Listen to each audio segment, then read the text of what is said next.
So today's guest is really special because, like you probably just heard us talk about, Adam was my first fitness manager that onboarded me, that got me started as an FM in the fitness industry back at 24 Hour Fitness. So if y'all don't know Adam, he's the co-founder of one of the top fitness podcasts, Mind Pump. He's been in the industry 16 years now. IFBB Pro, new dad. So Adam Schafer, welcome to Rise Up the Show. Thank you, man. Dude, I'm so honored to be on here, and I'm so glad we connected, dude. So great to share some old school stories with you. Dude, I was excited for this episode. So I've been meaning to reach out, and I was like, you know what? Let me just kind of get my podcast going here for a little bit before I reach out. But yeah, this one means something special because just like I said, man, you onboarded me, gave me my first rundown of being a fitness manager, and here we are for however many years later, here we are full circle. Well, hopefully I made a good impression because it was so long ago, and I know I was full of piss and vinegar back then. So I remember the long hair. I remember all that. See, I got a good name. Some things have changed a little bit. Hey, bro, 16 years in the fitness industry will do that to you. So long hours and too many speed stacks will do that to bro, you. Look at the white hairs, too many bangs, too many red lines. So yeah, man, I'm big impression. I mean, I even still use some of the things you taught me. Like we were talking about right before we jumped on, the whole test drive a trainer, surprise and delight, booking your appointment with. I mean, I still use some of that stuff in my club today, and it still works, man. It's still some of those grassroots, old school tactics still have some value to them. I tell you what, and Sal and I talk about this a lot off air, that it's amazing to me how many people and relationships I have from the old days of 24 Hour Fitness, and how many of those people have gone on to do other great things. I mean, the foundation that, I give a lot of credit to that company. They did such a good job with the onboarding process and educating and training and attracting, competitive people, not just competitive in sports, but competitive in business and personal growth. And I tell you what, it's actually more rare for me to meet somebody who worked there for a while and then hasn't gone on to do things bigger and better than even that. Like most all of them have taken that and then built on it, which is, it's so great to meet more and more people that have stories like that. Yeah, man, it's funny you mentioned onboarding, because I mean, I think that was the one thing, and I think this is true to any business, right? Is the ability to onboard your new team members, your trainers, anyone. And I think that was what 24. I remember going through those 5 days of 24U and learning how to be a trainer. And I think that right now, I mean, and just in our 16 years of doing this and having run multiple clubs, I think that's the one piece that I always find that's missing is there's too much lack of onboarding, where it's like 1 or 2 days and it's like, all right, go be a trainer. And you talk about setting trainers up for success and setting your team up for success. And it's just, I've seen it fail way too many times. I didn't actually piece that together until the latter part of my career. So when we met, I had already kind of honed in on those skills early on in my career. It used to be kind of like the survival of the fittest type of mentality, right? You just, he or she works, or could be a good trainer. Let's put them all together and then throw them out there. And then the really strong will survive. And then you just keep burning through. And I probably lost a lot of potentially good trainers with that mentality.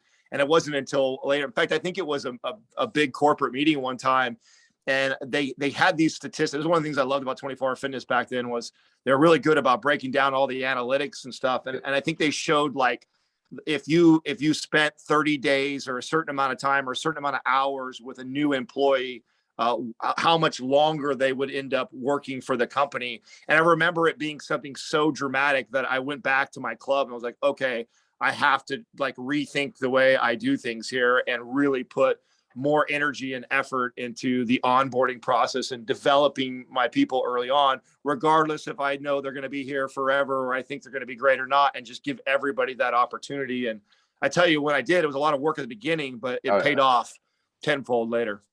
I'm going to go dig deep on this one. So you go to the meeting, you get the stats, you're like, oh crap, I got to really dial in on this. Where was that first kind of pivot for you to go back and say, okay, now that I've got this information and I know how long it's going to keep them, where did you start? So the first thing I did, well, first of all, what was common practice for a lot of fitness managers, especially if you were one that wrote business and grossed like I did, you kind of delegated that to your assistant. All right.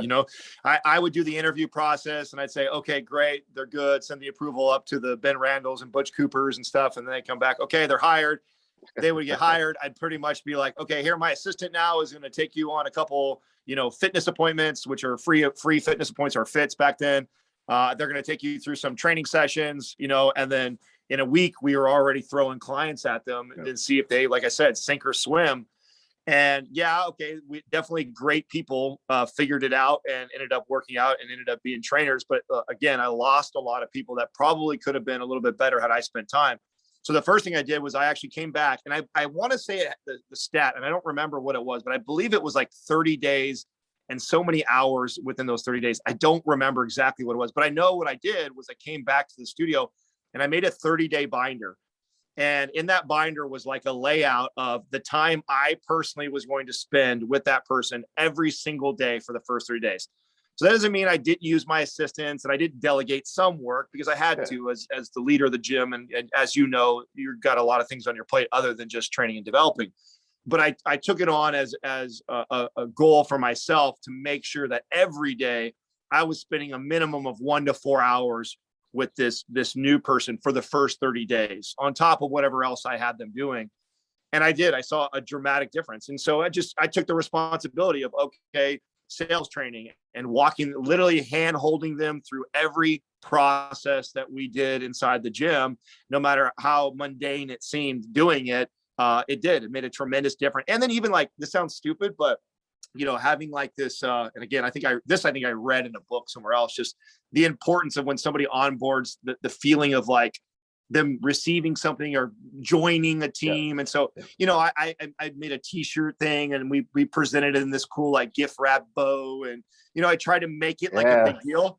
And I know it sounds so cheesy, and I totally didn't do it for the first half of my career, but those little tweaks like that, it made a huge difference on the retention. I mean, my trainers, instead of 80% of them falling off and turning over, I was keeping like 80% and only turning over like 20%. So it made a tremendous difference on how long they stayed with the company, which only allowed me to develop them more.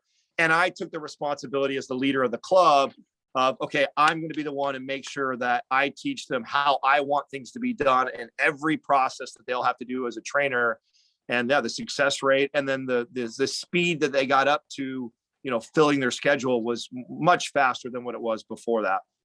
No, I think you make a good point, man. Like you show them that you care, you show them that you're willing to invest your time, because they know how valuable your time is. And I think it goes for them, they appreciate it that much more. So there's loyalty, right? There's loyalty to Adam, because Adam was willing to spend hours with me that they don't want to fail, because they don't want to let you down. So you're helping them, you're coaching them.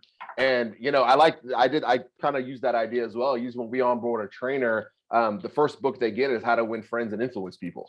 That's like your gift from me as the general manager, because that book was pinnacle to the start of my fitness career. So I definitely love the gift idea.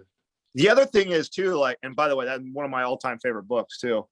The other thing is that it's hard so what's going to happen, right? So let's say the trainer onboards, they get going, and the inevitable is going to happen. One day we're going to have to sit down and talk about their performance. They're not hitting goals, they're not hitting targets, they're not re-signing clients, or they have a very low percentage, or they're not bringing any new business in. And I have my first hard or crucial conversation with this new trainer. If I had put that time in with them and shown them everything, one, it eliminates the excuses. And then it also it shows them what I'm capable of. Because in my case, I hired a lot of people that had higher educations than I did. So I didn't even finish my kinesiology degree. So there was times when I was managing PhDs and people that had masters in sports medicine. And here I am, the boss. And then if I also delegated that time out of teaching them, showing them how good I was at my craft, it was really hard to get that buy-in, versus if they got to watch me do every process that they would have to do one day, and I did it really good, and I was really good at what I did, it was a lot easier they felt they had something to learn from me. So maybe I did not have as high of a formal education as they did, but it was obvious that I was good at what I was doing because I showed them that. They saw it firsthand, versus the guy who's always just, telling you what to do. But then you're like, Like you're barking at me for selling 10,000 revenue. I've never seen you sell 10,000 in revenue. So how are you going to tell me? So I always like to lead from the front and show my trainers that what I'm capable of doing. It's just, you get that instant respect when they see you do their job better than they can do their job. Oh, 100%. I think it's John Maxwell's mentoring 101. You do it and they watch you. And so they watch you do it. They learn how to do it the right way. And then you watch them do it and then they do it on their own. And now here you are coaching them and leading them and you know, tweaking things here and there. But then, like I said, there's buy-in because they, like you said, it's leader-led work, not, hey, go write 10K when you've never written 10K, which we all know happens, which we all know still happens today in a lot of these big box gyms is, hey, go write 10K, and the FM's never written 10K, so he expects the trainer to write 10K. Yeah. Hard to respect somebody in that position like that, especially if they manage from a way that where they manage in fear and writing you up and it's like, man, how are you going to get your team to hit goals and do stuff like that if they've never seen you do that? So I definitely believe in speed of the leader, leading from the front and showing them first before expecting them to do it. And that all fell in that onboarding process of those first 30 days is they need to see what I'm capable of doing so that when I'm coaching them up, they don't feel like, or it's not falling on deaf ears because they're like, who's this guy? Who's going to tell me to write 10K when I've never seen him do that before? Was that transition for you, kind of that aha moment coming back from the meeting, or was that something that was always like top of mind and just that meeting? Those are kind of two different, like, yeah. So like I early on, so my early philosophy when I was 21 when I got my first club. So I was one of the youngest fitness managers in company history. So really, really young. And my philosophy back then was I believed in myself and was so capable that I believed I could write the whole club's goal by myself. And all I needed was one or two trainers to buy into my philosophy and were competitive and wanted to run with me. And I didn't give a shit about everybody else. I would just run over everybody else. And then the 2 or 3 people that buy into me, that's it. We got this and we can. And I actually had a lot of success for many years, probably into my mid 20s before that kind of evolved. And I just got tired. I was talented enough to carry the team for a long time, but that just wore on me. The 12-hour days, 6-7 days a week, and being responsible for most of the revenue all the time just eventually got to me. So, and I got to a place where I realized I need to find better ways of developing my people, become a better leader. And it's funny, we're hitting the books. You're hitting my books right now, right? So John C. Maxwell is my all-time favorite author. I've read most of his books. And that happened around mid-20s when that kind of aha moment happened for me that, okay, I can't do this by myself.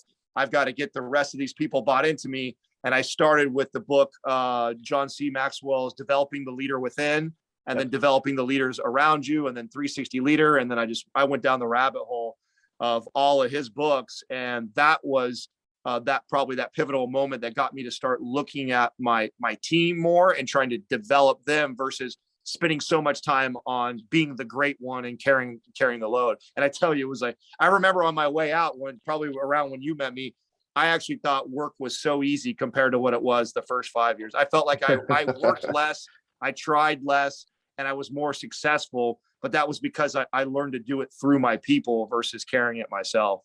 Oh yeah, but it's not sustainable, man. You know that 12, 14-hour days, 6-7 days a week.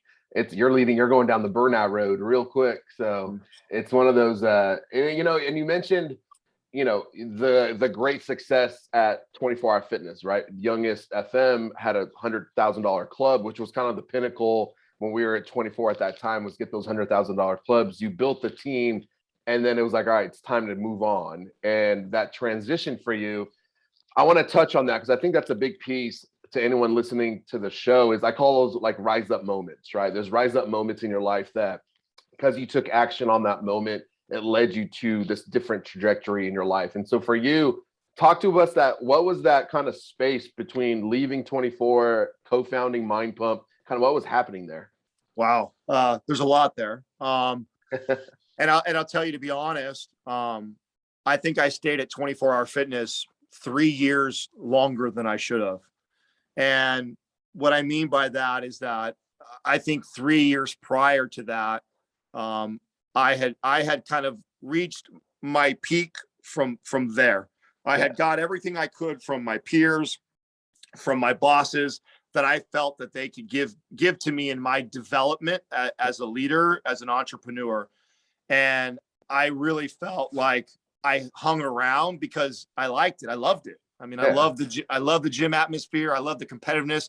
I was good at my job. I had already built a name for myself. So you talk about the Butch Coopers and Ben Rand, all the bosses left me alone. Nobody bugged me. They knew that, Adam will take care of his business. And I liked that. It felt good. It felt good to be wanted. It felt good to be needed. It felt good to be good at what I did. But I wasn't growing anymore. I was really stagnant with my personal growth and my financial growth. I was kind of hovering around the same pay. In fact, I started to dabble in other side businesses while I was doing that. So I did like a mobile car detailing business, and I had these vending machines that I did. And I started looking at other ways. I had bigger goals and aspirations for more money, more revenue, and I wasn't getting it from there anymore. And so I hung around for about 3 years, and honestly, it was kind of by luck how I got out. Was, a client of mine hit me at the right time. He'd been a client for about a year or so, and he approached me with this idea of he saw the way I managed my team, right? So that's what appealed to him. Like, he saw the way I led my staff and liked me as a person. He said, I'm getting ready to start these clubs. I'm going to have 5 or 6 of them, and I want you to manage them. And I was like, okay, I'm listening. And it was medical marijuana, which at that time, I'm not a cannabis smoker. In fact, I'm kind of anti-marijuana at that time. The 2 experiences I had with it prior to this were bad experiences. But I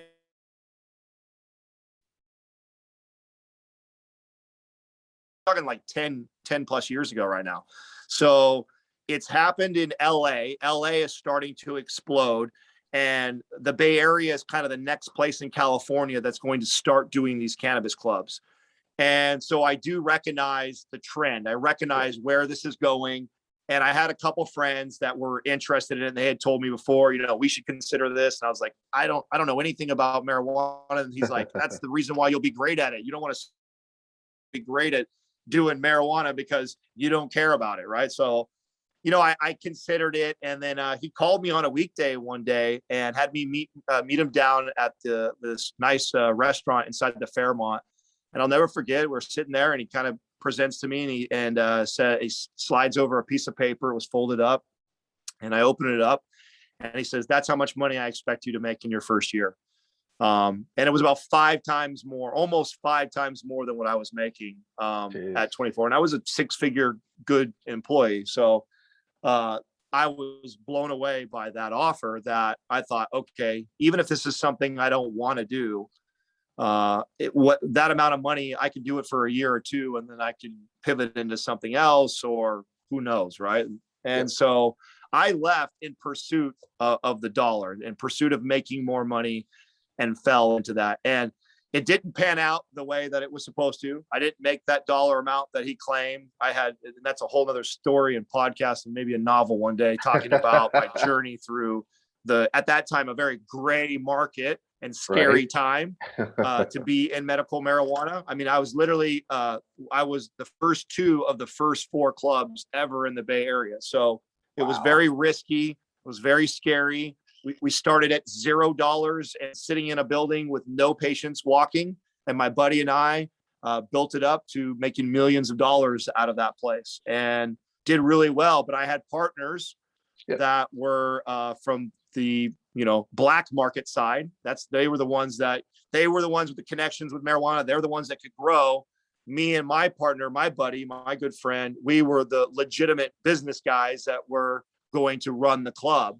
And so we partnered, and long story short, we had a major falling out, and I pivoted into other things. I was brokering and used my relationships that I built to continue on with marijuana for about 2 more years. So about 4 years, I was dabbling in that world, and I reached my financial goal. Like I surpassed the amount of money I ever wanted to make, and for about a year, it was amazing. I was spending money like crazy and having fun. And then I woke up one day, and I kind of reflected on my life and was really unhappy. I had the deepest pockets I ever had in my life, but I was the most unhappy. I had a relationship that a girl just cheated on me first time in my life. That had happened. I had two good friends of mine that we had fallen out of communication. I was disconnected from my family. And then on top of all of that, I was staring at myself in the mirror and I was in the worst shape of my life. I had never considered myself fat. For the first time I felt fat. I was over 20% body fat and I was 30 years old and I'd never seen myself like this, but I had all this money. And so at that moment, I decided I was going to walk away from everything and I was going to figure out what I wanted to do. And I knew that I wanted to get back in health and fitness. The joy that I had helping others and improving my own life. One of the beauties of coaching and leading other people around health and fitness, it's great accountability for yourself. And I like that. I like the healthier version of me. And so I knew I wanted to get back in it. I knew where things were going with Twitter and Instagram and YouTube and social media. And I saw an opportunity for me to build a e-commerce business off of social media. And at that very next day, I turned on YouTube, Facebook, and Instagram. And for the first time ever, I wasn't on social media before that, started these accounts with the intent of growing an audience. And then one day turning that into an e-commerce business. And that's how, and then I meet Sal and Justin and all get together. And that's, again, like almost a whole nother story of how we all bond and connect. But Doug and Sal were kind of building their own business separately. Justin and I were working on an app together that was a fitness app. And the whole idea was that that would be the end product that we would eventually sell. So my job, Justin's job, was tech, build the app, run the engineers, get it all going. My job was build an audience that we have to sell this app to. And in the meantime, while we were building this, that's when we met Sal and Doug. And it was just like love at first sight when we all got together and said, you know what, why don't we see if we can do something together? And the podcast was literally this idea of, we have a lot to say. I think we can help a lot of people out. And if this medium is growing at the time, let's just put it out there and let's see if people receive it like we think they will. And they did. And then thousands of downloads later, here we are. 1,700 episodes now? Yeah, we now have, I think we're at 1,700 episodes that we've released, something like that. So, and you know, to that point, actually, we knew by no means did any of us think that we were going to be good. Like, we did not get into podcasting and go like, oh, I'm good at talking on a podcast, or I'm going to be so, like, we all agreed that this is new territory. We're probably going to suck. But the one thing that we all shared in common that I love about my partners is the discipline to work to get better at something and the pursuit of personal growth. We all knew that, like, hey, I know I can outwork the next guy. And so I may get this podcasting thing now, but we'll just get the reps. And that was the mentality from day one, was like, let's just do as many of these things as we can. And you know what? Hundreds or maybe thousands down the road, we'll finally be good at it. Right. And that is exactly how we got to where we're at, was reps, man, was reps. So man, there's a lot to unpack there. Cause I think for me, as I kind of watched your journey from afar, cause I remember your IFBB Pro, is that transition when you woke up, looked in the mirror, I'm overweight, I'm fat, I want to do something about it. Is that when you got into the IFBB Pro competition bodybuilding? Was that the transition? So, yeah. So the way that happened was all part of, like, so when I, like, you know, I say it real lightly, like, oh, I turned on YouTube and Instagram with the plan to build a social media business. Well, okay, well, that's the first step and the first plan. The next thing was like, okay, how do I get these people to pay attention to me? Like, why are they going to pay attention to me and not the million other fitness influencers that are out there? And so I figured I'm in a perfect place right now. I'm in the worst shape of my life. I'm 30 years old. So I'm not a young kid anymore. I'm going to show these people that I'm going to go from, at this time, which is the worst shape of my life. And the goal was to get in the best shape of my life and document it for everybody watching. And at that point, I had never seen below 8%. So I'd never before got any lower than 8% before. So the goal was to get sub 8%, beat 8%. And I was going to document the whole process. And that actually gained so much attention and traction on Instagram for me, that the competing thing was literally just the next level. I never aspired to compete. I actually didn't follow bodybuilding at all.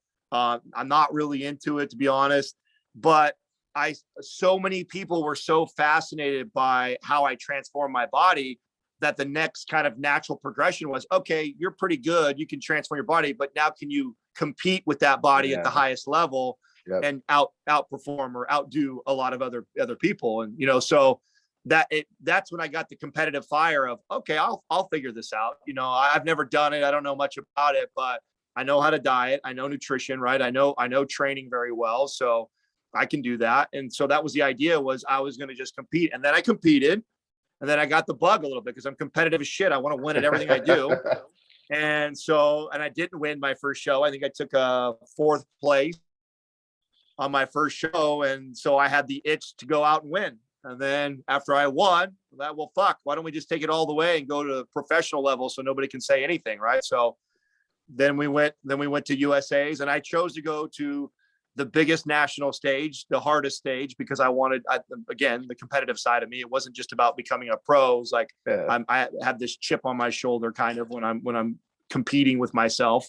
And that was the idea. I want to go through USA's, win there, get my pro card, and then become a pro. And then the only reason why I continued competing 2 more shows was because we were kind of building Mind Pump. And the minute Mind Pump outgrew my personal brand, I changed all my social media over. It used to be We Love to Hate Adam.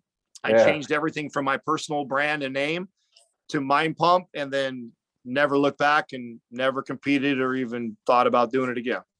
That's crazy, man. That's a crazy story. Crazy journey. What about it was a wild one. Oh, it sounds like it. It sounds like it. And I think for me, man, where does that competitive juice, where's that fire come from, man? Like to compete, to excel, where does that come from?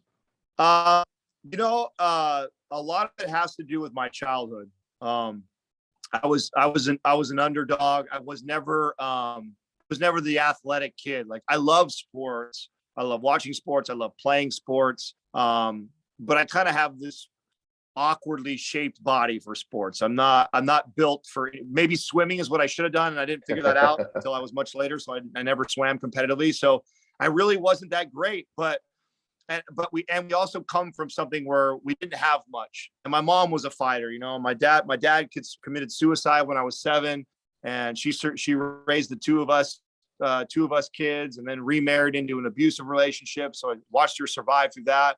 And a lot of stuff was put on us kids at a very young age. And so I had to mature and figure things out. Nobody was holding my hand and helping me and telling me to do this. It was kind of like, if you want those things, Adam, you got to go figure it out. And I was kind of taught that way at a young age, out of necessity. And so, and I tell this, when I tell my story about with people, you know, in my 20s, I had a lot of resentment towards my parents and my upbringing, because I resented them for not having things for us, or not teaching me or showing me. But the truth is, the older, much wiser version of me would never go back and change anything that I went through, because it built this resiliency in me, and this ability to look at obstacles and fear. Like, the things that I deal with as an adult, I think, are so small compared to the fear that I had as a child, you know, kind of going through this world from 7 to 16 years old, trying to figure out my own way, with a father committing suicide, and then a mother marrying into an abusive relationship, and us, you know, being evicted from houses, not being able to afford to turn our electricity on sometimes. And all that stuff to me was so stressful and scary as a young kid, that when I got older and run into obstacles like, oh my God, this is going to be so hard, you're going to have to study for months, or, oh, this is going to be so hard, you get to work every day. It's like, to me, that stuff seems so small in comparison to what I had to deal with as a young kid, that I just kind of had that attitude. And then again, the competitive juices are just, I was never the most athletic, but I love playing sports. And I learned early on, like, you know, I had friends of mine that were very athletic, and they could get away with not practicing as hard, not putting as much effort and work in, and they would be naturally better than me. But I realized quickly, if I outworked them and I put in the extra hours, that maybe I couldn't get better than them, but I could be competitive with them and I could hang with them. And that stuck with me forever. And I look at that with adulthood. That's how we talked about the podcast. So my partners think the same way too, is like, listen, I know I'm not good at podcasting right now, but I'm crazy competitive with myself, and I'll get better every single day. And I'll keep doing this until I'm recognized as somebody who's good at doing that. And so, yeah, that's served me so well in life to approach almost everything like that. And I wouldn't have had it had I not gone through all the adversity that I went through growing up. And so I'm very grateful for all that now. And that was hard for me to see in my 20s, but I fully grasp that now into my late 30s. Was there, so obviously there was, you can call it a positive outcome due to what was going on when you were younger with, and moving the adversity, the resilience. Was there anything negative that you took from childhood into adulthood when you looked at relationships? Now that you're married, you have a son, was there any fear from what you saw when you were younger that you carried with you into adulthood? Oh God, yeah, bro. Are you kidding? There's a lot, right? So one of the biggest, I'll give you some of my biggest insecurities that I still deal with at almost 40 years old now, right? So I have to constantly work on this. Being somebody who didn't go through a formal education, coming from very little financially growing up, I have an insecurity around being successful and having an abundance, or having lots of money, and being financially well-to-do. So, and I saw this, looking back in my late 30s, looking back into my 20s, I had success young. So in my early 20s, I bought my first house at 21, and I was into six figures, almost 20 years ago, which was pretty good money back then. And if you looked at the behaviors, I bought everybody. I mean, I was the guy who, we go to the club, put my card on the bar tab, and drinks for everybody, and walk out paying $1,000 bill on alcohol, flying my friends to Vegas and VIP stuff. I mean, I did all that stuff, and it was all rooted in my insecurities of not having anything. And now I had it for the first time in my life. And really, it wasn't about me. It was about showing it to the world that, oh, I made it. Yeah. And a big chunk of my life, from probably 20 to late 20s, I was stuck in this place. And then as I got older and wiser, I realized how much it didn't serve me. And then I even saw how I trained a lot of my good, close relationships to expect to get those things from me. And that went south, and that ruined a lot of relationships. So I saw how damaging those behaviors could be for me. And so then from, my 30s all the way to almost 40 now, most of this is now, okay, I'm very aware of it now, but I also know it's a deeply rooted insecurity that it rears its head all the time. So I was like, not that long ago, it was a while now, it was before COVID, because we haven't done shit since COVID, but right before COVID, I remember this is like the last time I recall me having this moment. I was we were in a suite right at the Shark Tanks, the SAP Center, where you watch the Sharks play. And we were there for, I don't know, a concert or something. And I'm up there, and you've got, multi-millionaires and PhD.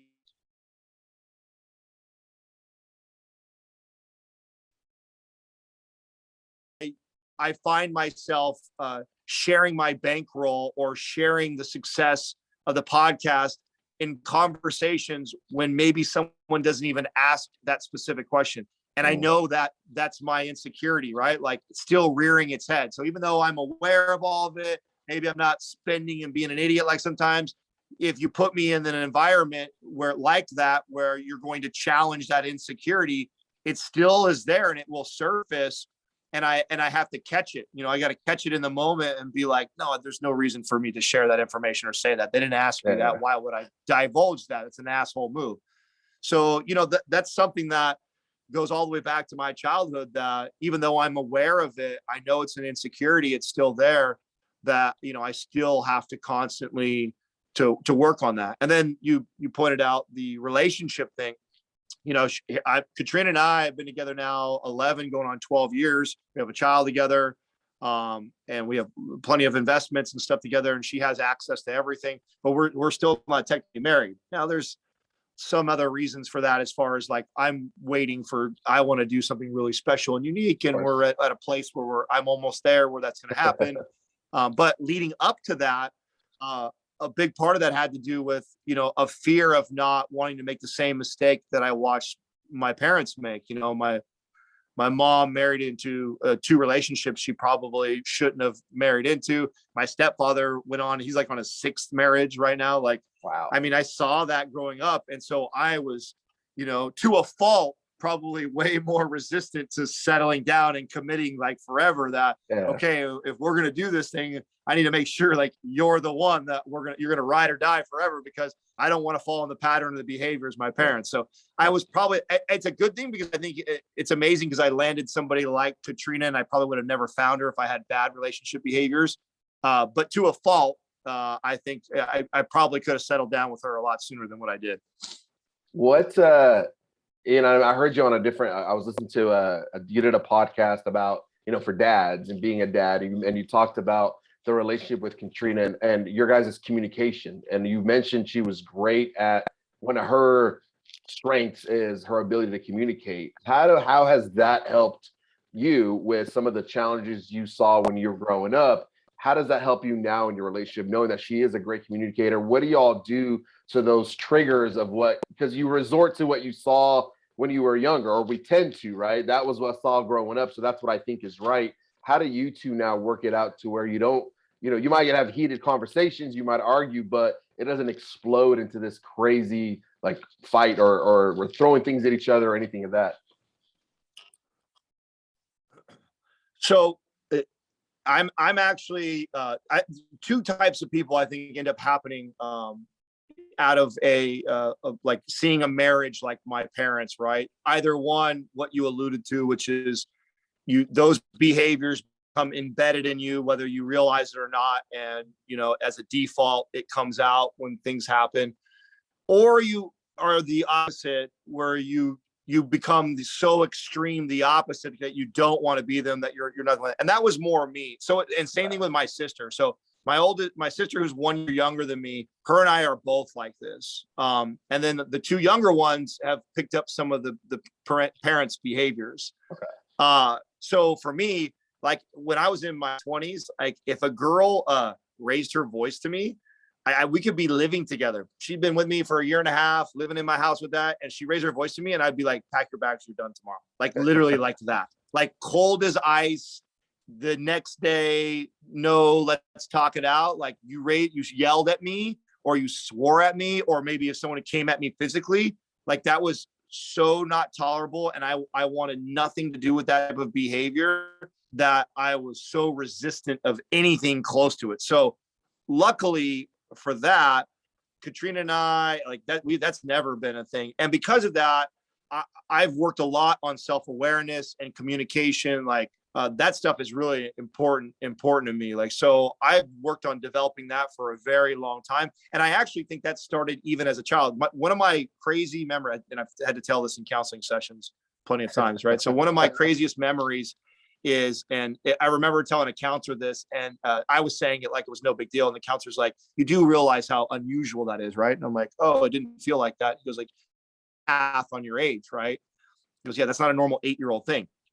So this is like 8 or 9 years old. Like that's what we figured out by putting the dates together. So I have this vivid memory of my mom and my stepfather after, going blow to blow and trying to hit each other with frying pans and shit. And it was always me, the oldest, who would dive in the middle of them and grab one of them or call the cops or try and separate them.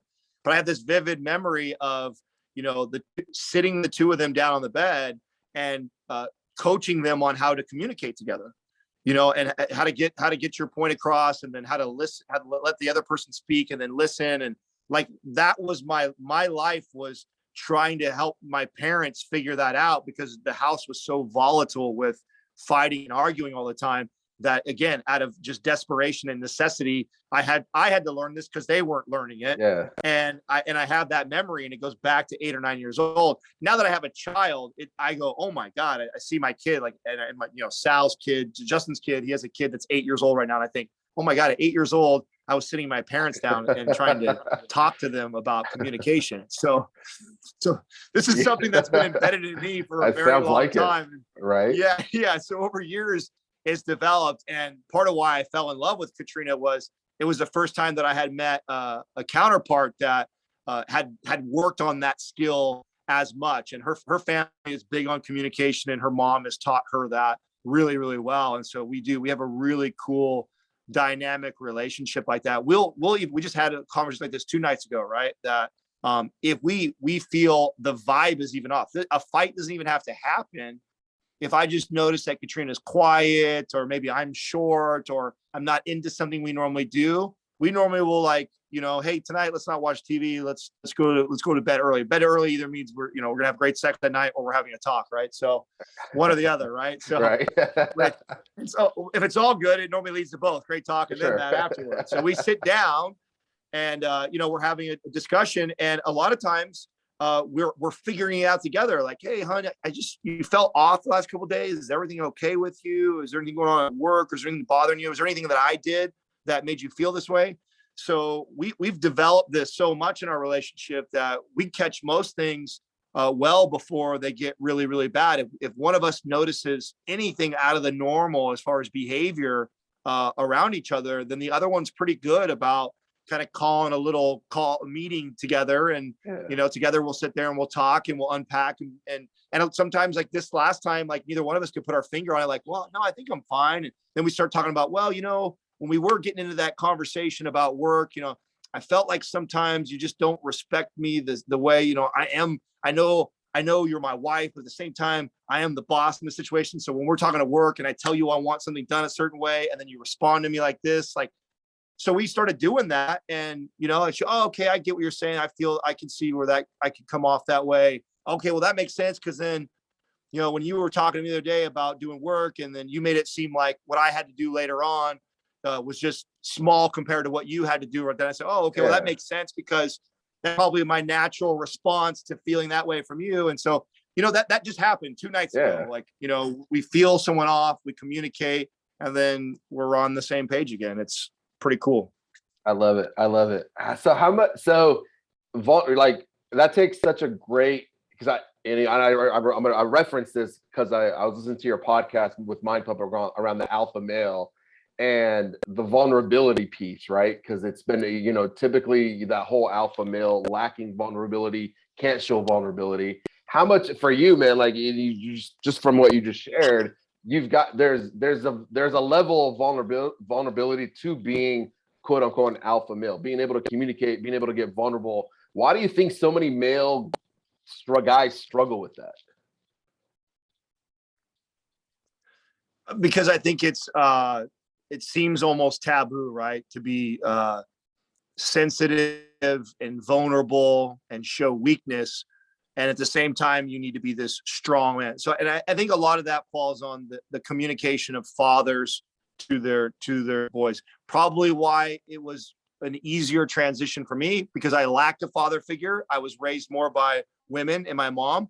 So vulnerability was probably a little bit easier for me as a male to transition to, versus maybe somebody who had like a kind of an old school dad who's like, we don't talk about our feelings. And what I'm saying, maybe talk to you like that. And so it made you kind of more hard and less likely to be vulnerable. So maybe because my mom raised me that way, but for sure it was developed as a trainer. And it's very clear to me when this kind of light bulb went off, because you start to find, like, if you become a trainer, especially if you're a fit trainer, male or female, you don't realize how intimidating you can be to like 95% of your clientele. I mean, most people that hire you is because they have failed at this health and fitness thing, and they are looking for you for advice. And here you are, like, they just want to lose 20 or 30 pounds or feel better. And you're like the pinnacle of what they could ever want. So you're so far from them. And so you don't think about that sometimes as a trainer, because most of us trainers are still insecure about our own shit that we're wrapped up in, still feeling, I'm feeling inadequate. But the client looks at you and goes like, oh my God, they're so intimidating.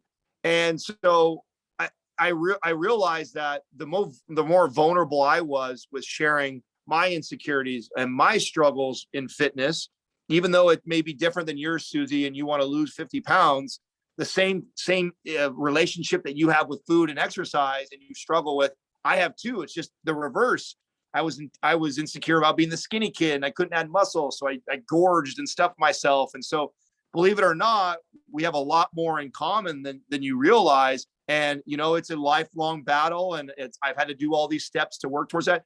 So I think, and then I saw how much it served me. I saw how much I connected to my clients, and how well I re-signed clients, and how well I did in business, because I was okay with showing my vulnerability to my clients.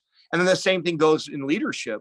When I was leading a staff and a team, you know, quickly I learned, instead of pretending like I knew everything as the leader and the boss, I was open with, hey, I don't know that. And maybe asking somebody who works for me a question on something. Like, a lot of leaders or bosses won't do that because they still feel so insecure or inadequate with something. And so they, instead of go ahead and facing it head on and going, hey, I don't know the answer to this, maybe you do, maybe you can help me out, they hide it or pretend like they don't. And then they look worse later on, versus coming forward with it and being vulnerable with the things that you're not so good at. And it served me in leadership. I think people respected me for that. I wasn't trying to pretend like I was something that I wasn't. I was very much so myself. I was very secure with, you know, the lack of maybe education that I had, maybe the lack of experience, or the body I was supposed to, those things I would put out in front of everybody and not hide from them or pretend like they didn't exist.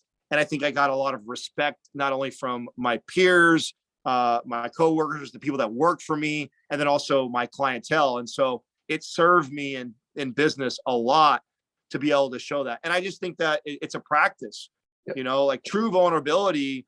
You really are putting yourself out there with things that are your insecurities. There's this movement right now, or in the last year or two, on social media, of like fake vulnerability to me. Like you see it popping up all over the place. So it's like, this one that I see quite a bit, which is so weird to me, is like, you know, girls will take a picture of their, you know, their period bled through like a pair of white pants, and they take a picture of it and they post it on Instagram. And it's like, oh my, you know, this happens to me too. And it's like, I get what they're trying to do. They're trying to show vulnerability, but it's so fake and staged. It's like you went and took a picture of that. Like, that's not true. Vulnerability is catching yourself in a moment when you are scared or insecure, or you don't want to say anything, and putting yourself out there and being vulnerable. And so, you know, it's a practice, and those times reveal themselves to all of us. And many times we probably brush on the rug and not say anything. And you practice like, hey, here's a time where this is going to be scary to say this because it's going to make me vulnerable, but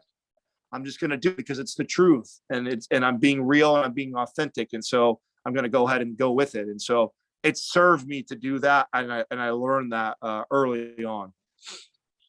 So you touched on a really good point with vulnerability and putting yourself out there. And I think so many people, and whether it's politics and your stance on what's going on with the world and where you stand with that, or your own personal beliefs, I think a lot of people have a fear of putting themselves out there or being vulnerable or expressing how they feel for that, you know, that lash out from their peers, friends, family.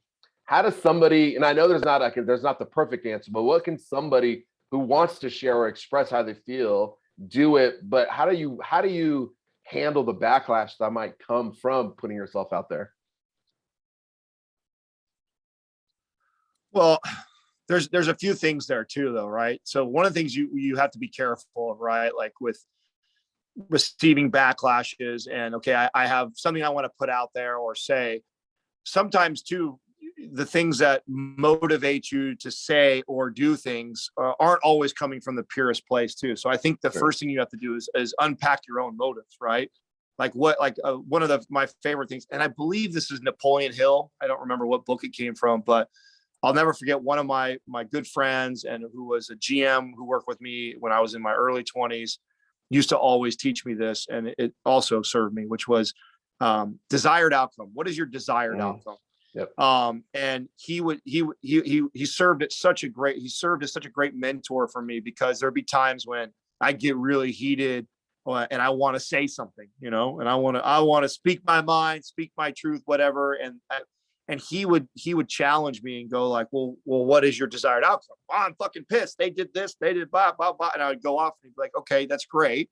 That's your emotions and your feelings and everything that's going on and what they did. But what do you want to come from this? So you're going to say this, or you're about to go do this. What is your desired outcome? What do you want to happen from it? And he would force me to look at things that way. And when I started to do that, it really changed a lot of the things, a lot of ways I would say something, or a lot of things that I would even say at all, because my desired outcome wasn't clear. I was actually reacting emotionally, and that is what was driving this idea of speaking my truth.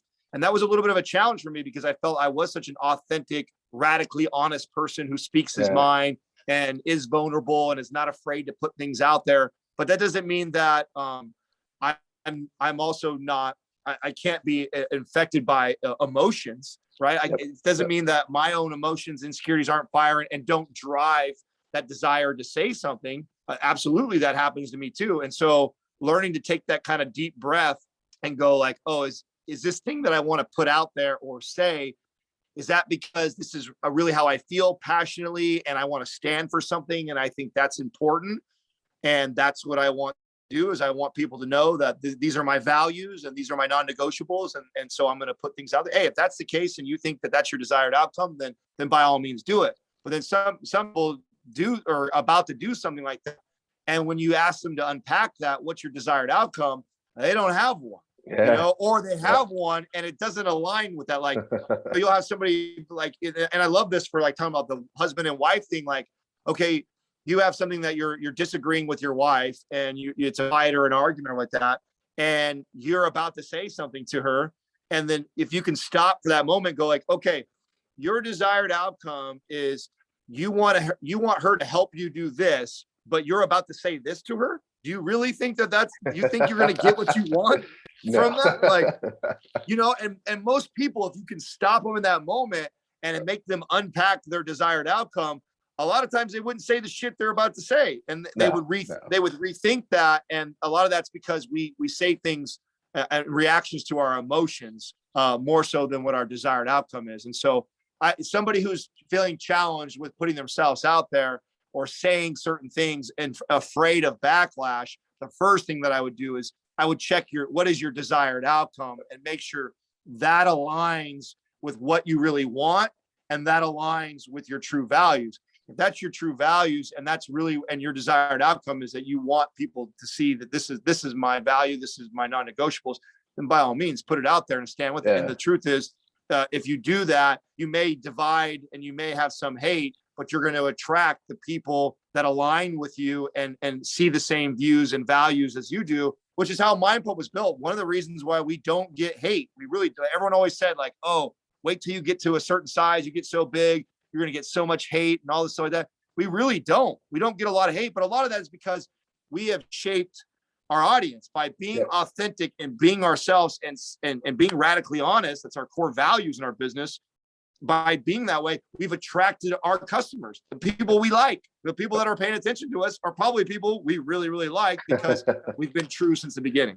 100%. And I want to respect your time. I know you're a busy man, but I feel like this can go on for another hour. But I want to get into a little bit of I want to talk fitness, right? And I just, with your 16 years, 17 years of doing this, the people with the, you know, your core team at Mind Pump, fitness 2021, you know, coming off of COVID, with everything that took place and the pivots and transitions fit pros, gym owners had to make, where do you know, what's that advice you give? And I know you guys have a business coaching program now that you guys do.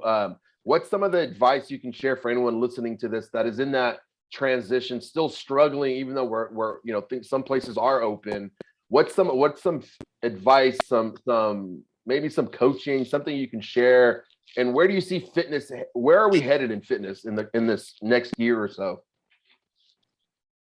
So I have something that I shared actually recently on our, you know, the coaching that we're doing right now. So every week on that the coaching thing that we're doing, mentorship that we are doing, one of us, either Sal, Justin, myself, or Doug, get on a Zoom call and we cover all kinds of stuff. And one of the things that I recently covered was building a social media presence while also maybe being a personal trainer at like a big box gym, right? Should I do it? Is it worth it? What should it look like? Blah, blah, blah. And even if you're not a trainer inside of a gym and you want to build a social media presence, like how would you start, Adam, if you had to start all over, and what would it look like? I definitely learned a lot during building this, and I would do it different if I were to go do it all over again. And a lot less stressful, I think, actually, this way. And this is the advice I would give to a trainer that wants to build a social media presence is I would tell them, do not get hung up in all the fluff that you see with hacking algorithms and the latest thing that Instagram is prioritizing or YouTube.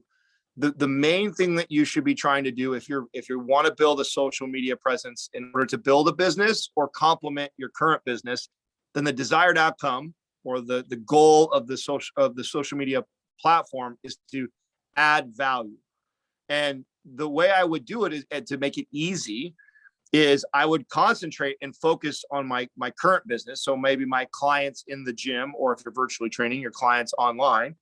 And every time I run into a hurdle or a challenge with a client or something I have to explain in great detail to them, or maybe something I've never experienced. I've never trained someone with gout before. I don't even know what that is as a trainer. I had to go look it up and research. What is it? What types of foods bother it? What are things to look out for? What's it common? What are good exercises? Like I would take that and that becomes a post. Like that is now, I had to go and do my research on it anyways. I'm having to help a client on this, which means they're not alone. There's probably thousands of other people that suffer from gout also. And I have to get to them to help them out. So there's a conversation that's going to happen. I'm going to take that and I'm going to put it in a Instagram, Facebook, whatever platform you like, type of a piece of content. And that's going to live on my page now.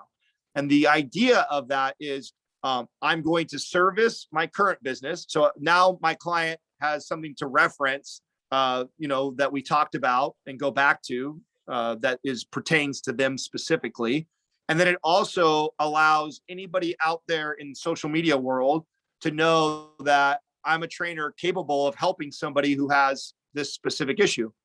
And then I would just keep slowly doing that as I run into these obstacles with clients, and I would present that content on my page. I would not try and get hung up in the booty pics or the lighting and the angles and all this stuff that everybody does to get more followers faster.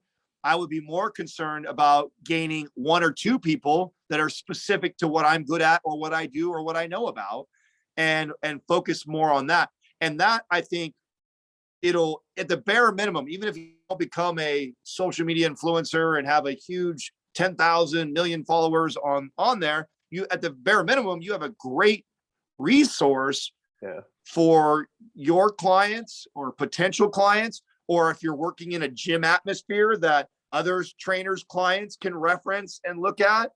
I just think it's a very smart way to build a social. And I think that the advice that I have for everybody is that if you're not building a social media presence right now and you're in this space, you're missing out on a huge opportunity. I mean, that was the defining thing for Mind Pump, was that the three of us in particular, Justin, Sal, and myself, we saw the writing on the wall in fitness that it was moving to this more virtual world. I mean, the tools and apps and the resources that you could provide people online digitally now had dramatically improved from the previous decade. And we just felt like fitness has got to go in this direction at one point. And so it would be smart for us to get on one of these platforms that is growing on the way up. And that's kind of how podcasting happened. And then YouTube, and we use Instagram, all of them now. But they really are to complement the business that you have. To me, that's some of the best advice I would give, young trainer me who's coming up, trying to figure out like, oh, what do I do? Or how should I start this whole Instagram thing? I don't know what to post or what it should be like. Like, don't get hung up on you need to post 4 times a day at these times. Like, there's books around all this. And by the way, I've read most of them. Like, add value. Do you think that digital piece is kind of where fitness is headed? The future of the fitness industry is that hybrid in club, in person plus digital? I do, because I think the customer's demanding it, especially Yeah, since COVID, right? Since COVID, and so many gyms had to kind of pivot and figure out, oh shit, what do we do? And I don't think, like, we speculated on this, like, is it going to go away? Like, are we going to completely transform the space? No, I think a large portion of, avid gym goers still can't wait for COVID to go away and it be a normal, gym setting, gym routine. But I think it introduced a lot of people to this, what it's like to train at home, or this hybrid. Hey, I don't need to go to the gym every day. yeah,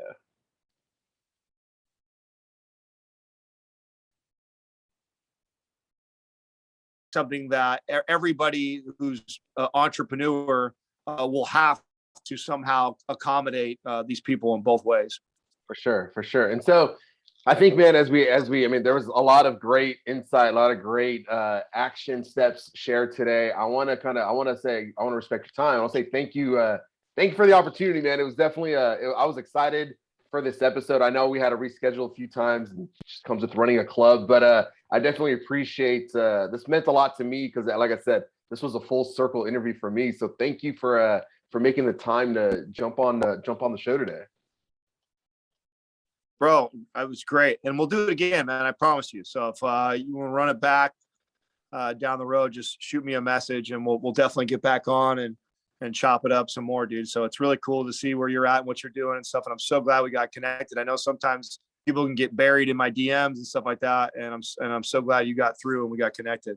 Nah, yeah, man. I definitely I saw you post on Instagram, ask me a question. So I'm like, let's get on my podcast. What's so hey, I'm gonna leave with this. What is Adam's rise up moment, right? I mentioned it earlier, and I know you probably had a ton of them, but is there one that stands out for you that was that trajectory point that led you on the path that you're on right now? What was that moment for you? Oh man, I've got a lot of like kind of moments like that, but I will share what I thought was like, I didn't suspect this to be like one of the craziest memories that I've had that I think obviously is going to be with me forever. Going pro at USA's was for a guy who doesn't care about bodybuilding and didn't really think about that shit very much, was doing it for the reasons of, building a business. Was a really cool moment. There's a picture that I have, and I have it blown up at my house. I've posted it on Instagram a long time ago. You can go back in my feed and look at it. It's a picture of Katrina and I. It's our backs, and we're at Wet Republic. Calvin Harris is spinning. The place is sold out. We're on this really cool VIP area, and it's the entire. I'm looking out at the entire place, and I just won, right, and went pro. So like I could actually say like I literally had the most ripped physique in the entire place. Like there was no question if I was and so the amount of, and this is going to sound really vain, right? But I'm just being honest with you, right? I'm just keeping it real. Is like, this was like a crazy moment for me to feel the whole place was like kind of turned around because of the way we were set up, and was like looking up to a point where, and this is what I love about this, shows you how badass my wife is, right? So there was lines of girls that wanted to come up and take pictures with me, and she had the bouncer line these girls up and allowed each one of these girls to come up and take a picture with me and move along and do their thing and stuff like that. And she just loved it. She ate it up and thought it was such an incredible moment for me. But what was the part, I know I'm saying a bunch of other shit, the part that was so impactful for me, and I remember looking over at her and saying that we're not done, was this was all part of a big vision. And that was like one of the biggest pieces to it that I knew I had to do. I knew I had to do something great to get the attention of a big enough audience to look at me, so I then could convey the message that Sal, Justin, and I had to say.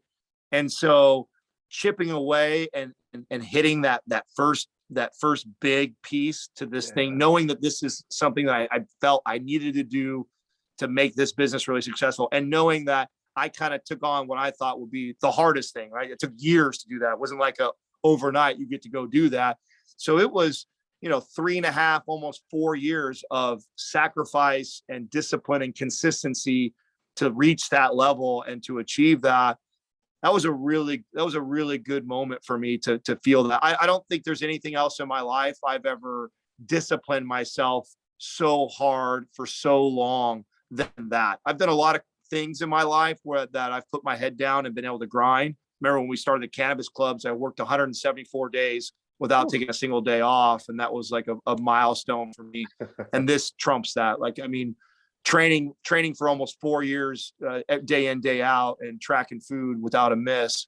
And then for it to hit that, to win at USA's, to feel the emotions of kind of everybody looking up at me and like, celebrating what I kind of done. Like, that was a very cool moment, and a really exciting moment for me to know that, like, it's on, like, we're about to go build this thing. And at that time, my pump was making $0. So we're not doing anything yet, but I knew it was the beginning of something great.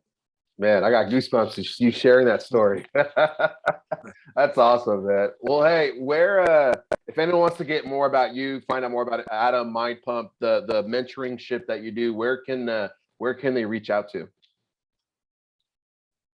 Yeah, since you probably have a lot of trainers, coaches, and people like that, that's probably the best place to go, is to go to mindpumpnci.com. You can look at that. And we did that, by the way. Anybody who signs up for that does that for the first time. Is we agree. We all said, listen, if we're going to do this, I want to make it so stupid cheap that the value that we give to these people, they're going to be blown away. And there's, for sure, it'll be way more expensive next year when we do it, because it is every week you're getting to meet with these. It's literally $97 a month for people. And you have access to me, Justin, Sal, Doug, Jason, and a ton of other stuff that comes with that.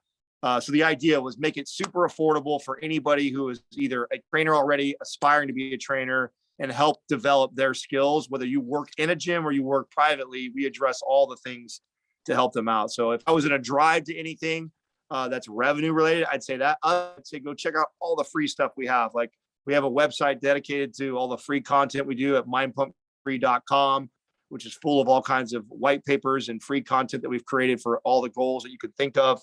Obviously, check out all the episodes. We're on every platform that streams. We have 2 YouTube channels with tons of free content.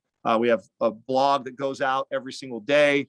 So subscribe to all the free stuff. Take advantage of all the free content that we give you. I love it. I'll link it all up. Make sure all the links are good to go. Adam, man, it was a pleasure. We definitely will do a part 2. But hey, man, thanks again for coming on. Yeah, bro. Great catching up with you. And make sure you let me know when this goes out. I'll make sure to push it out on my end. I will. I appreciate it. All right, guys. Hope you enjoyed the episode. It'll be out here probably about a week. We'll get ready to rock it and release it. And then I will see you all soon. Take care, everybody.